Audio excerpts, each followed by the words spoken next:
Kunle Adeyanju is because some people are still unbelievable to some extent. What you did was close to impossible. So some people were like, is this really possible? Is this man a human being like us? I'm sorry to use that word. So I want you to tell us, who is Mr. Kunle Adeyanju? Who are you? Tell me more about Well, yourself. I'm an adventurer. I'm a motivational speaker. I'm an author. I'm an entrepreneur. I'm somebody who doesn't give up. Okay, I'm someone who plans very well. If I want to do something, I spend a lot of time planning because I believe to do anything successful, you need to plan. Plan. So the plan is usually back to success. So before I go into anything to do, I spend a lot of time planning to make sure that I've put in all the measures in place to bring success. So no matter how difficult, how challenging, how seemingly impossible it is, I make sure I think about it strategically. Then I plan. Then once I'm sure my plan is okay, then I go to execute. This particular ride took me a year to plan. I spent 1 year building the plan. And I tell you, I'm here today because the plan was good. Because the plan, God gave me the wisdom to do the planning, and I put a lot of effort. God has given everybody the brain, the wisdom to do things. It's whether you put the effort to do it or not. That's what is left to you. I spend a lot of time planning, thinking of a lot of things, trying to build what I call my fail-safe system. Fail-safe means if it fails, it is still safe for me to come out alive. So everything that you see here today, me coming here, coming out alive, getting into this place, doing that impossible, seemingly impossible, right? It's all because of good planning. That was incredible. So before you said you planned for a year. You must have, put some things into considerations like, if I do this, or if it doesn't work like this, you must have your plans, like you have said. So what are the things that you put into consideration, before embarking into this journey? Okay, now you see, if you want to look at this, I told you to do this. It took me a year to build the plan. I'll share some little bit of the details of the plan to you. Yes, sir. There are 1,001 bikes. Why did I choose this particular bike, Eagle? It's all part of the planning. I have to develop a ranking metrics for the bike to say, okay, I need a bike, that if I ride through the desert, first, if I fall down on the Sahara sand, I can carry. I can lift up myself. This bike is 190 kilos. The other bike that are 300 kilograms, there are 296 kilograms. If you fall down on the Sahara and 296 kilograms is lying on your leg, how do you stand up? Nobody is there. How do you come up? How can you lift it up? But 190 I can manage. That's one. Number two, in Sahara, everything is scarce. Water is scarce, fuel is scarce, everything is scarce, everything is scarce.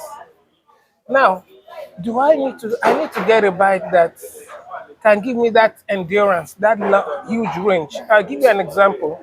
This bike is 17 liters. The tank capacity is 17 liters. And it gives me a range of 500 kilometers. There are other bikes that the tank capacity is 30 liters and it gives them 400 kilometers. So I have this spare tank attached to my bike. It's 5 liters. So the whole thing gives me a range of 625 kilometers. Now, I said, okay, this works 625 kilometers. I plug it on a map in building my plan to make sure that by the time I cover that 625 kilometers, it lands me into a city, a town, or a village where I can get all those services, where I can get to buy fuel again, I can get to buy water, I can get to eat, I can get a hotel to stay. So all this forms part of the planning. So you see, and again, you ask yourself in doing this plan, okay, right, how many kilometers can my body take every day? Because you're going to be doing this thing every day. Every day.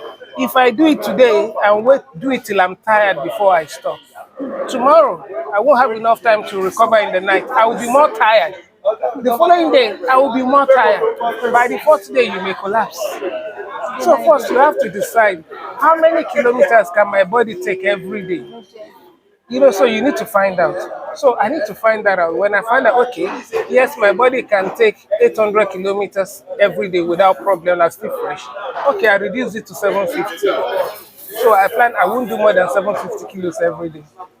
That is how you build the plan so that I can do it today, do it tomorrow, do it next tomorrow, and I won't feel tired. Because if you do till you are tired, you will collapse by the fourth day. Of course. So you can begin to see all the plan. Now I'll give you another plan again. Why this plan takes so much to build. Imagine you are traveling from Lagos. You are coming from Benin Republic. You are coming into Lagos, and you are going out from Kano. So you are going to pass through Nigeria and go out at Kano. Imagine you have the telephone number of the police station, telephone number of the hospital, telephone number of emergency services in first Semeboda, Badagry. Or let me use the learning that you know. You're coming into Kwara, you're riding now. You have the telephone number of the police station at Ote, which is the boundary of Kwara. Then you go into Ayokari, you have the same thing. Then you go into airport, there's a police station at airport. There's a police station at Queen's School. Yes. There's a police station in GRA. There's in Kulende. Then look at Every OKU. point. Now do that for Kwara State. Then imagine do it for the whole of Nigeria. And the hospitals you need to find because you don't know where things will happen. But wherever it's happened, you should be prepared to have how to respond. So you can begin to see how the kind of work that went into building the plan. It's really not easy. So those are part of those things that went into building it. So that's why it's a difficult plan to do. So when you have spent a lot of time working, building a smart plan, then the possibility of a success is high.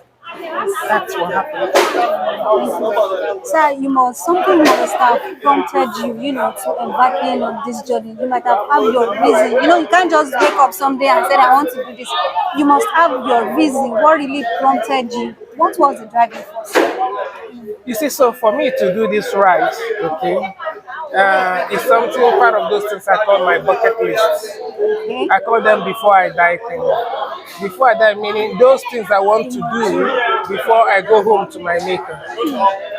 So I have a life plan for myself. So what is this life plan? This life plan is to say, okay, in the next 5 years, where do I see myself? What do I want to do with my life? In the next 10 years, what do I want to do with my life?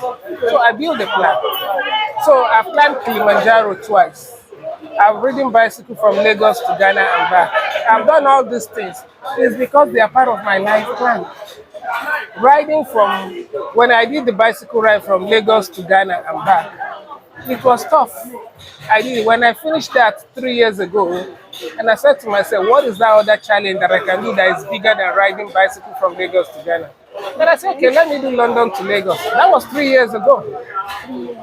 Then that was when that idea entered my bucket list. Then last year, I started planning for it for the whole of last year. So you can see it's not that I went to bed, I just woke up. Let me do London today. But when those things you do in your room, in your bedroom, in your office, it's not visible to people. But the success, when it comes out, that's what becomes visible and that's what is important to people. All the 1 year that I spent planning, building the plan, how many people knew anything? Nobody. But now people are celebrating with you.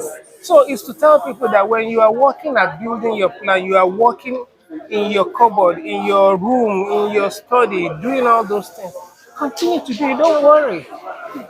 If they didn't come to applaud you, to tell you thank you, don't worry. Just continue to do your own work. When your fruit materializes, people will celebrate with you. That's life. But you see, the problem with our youth these days is they want to spend 10 minutes to do something and get the reward of 1 year in 10 minutes. It doesn't work. This ride took me 41 days to ride, right?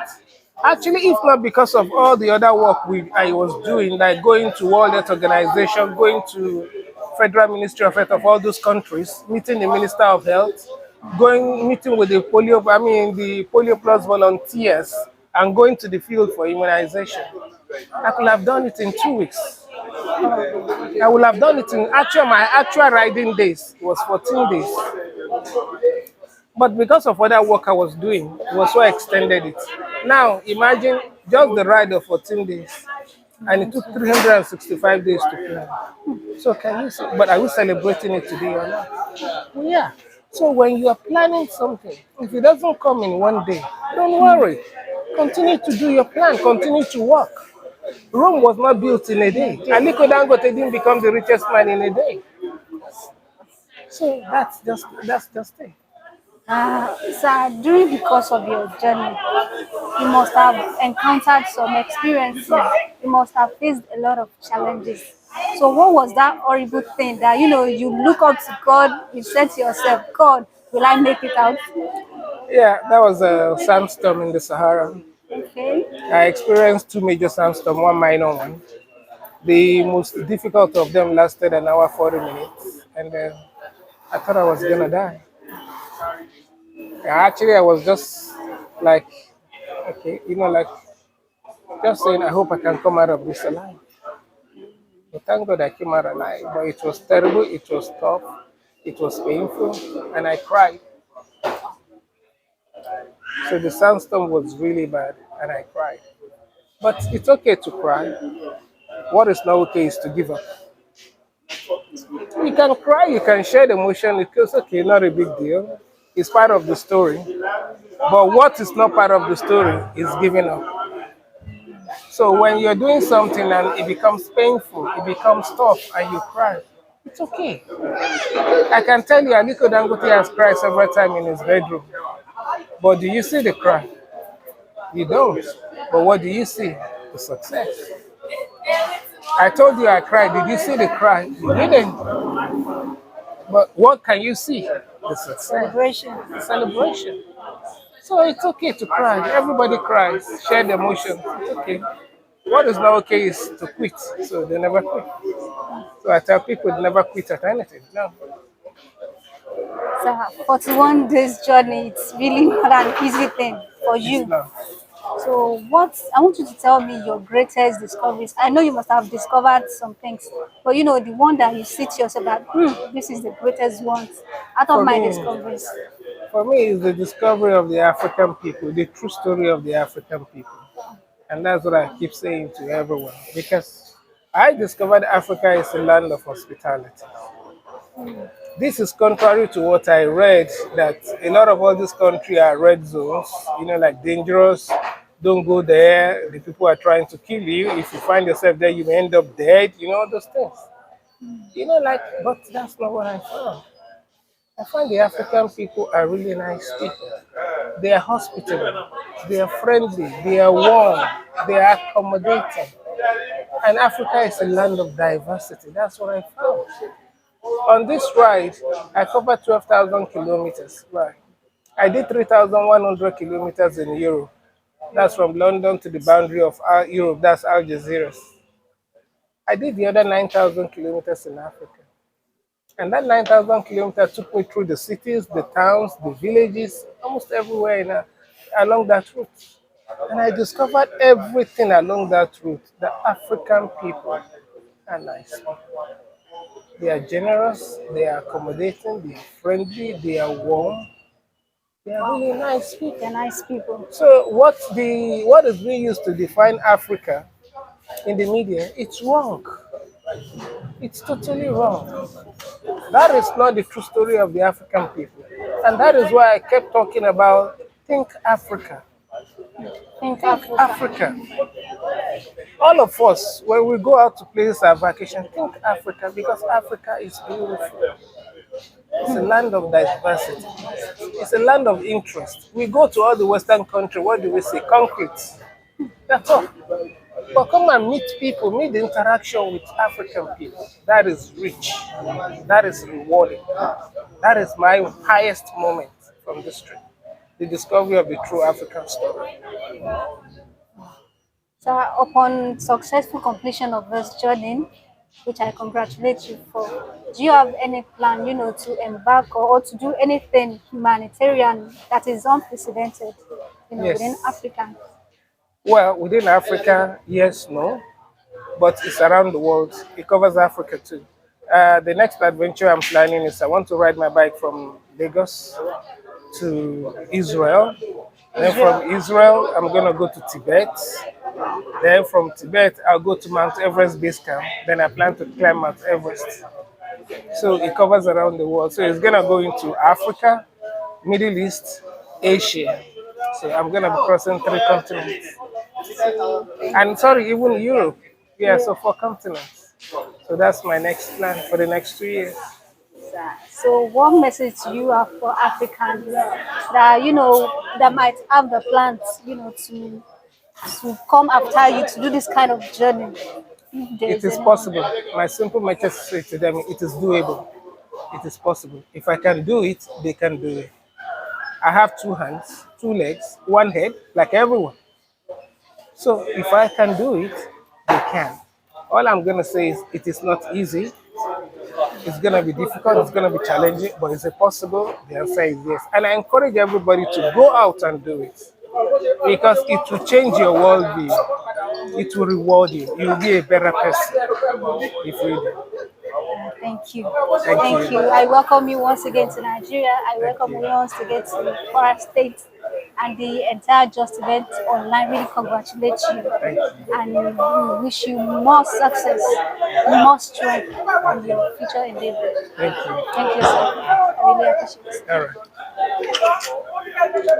right.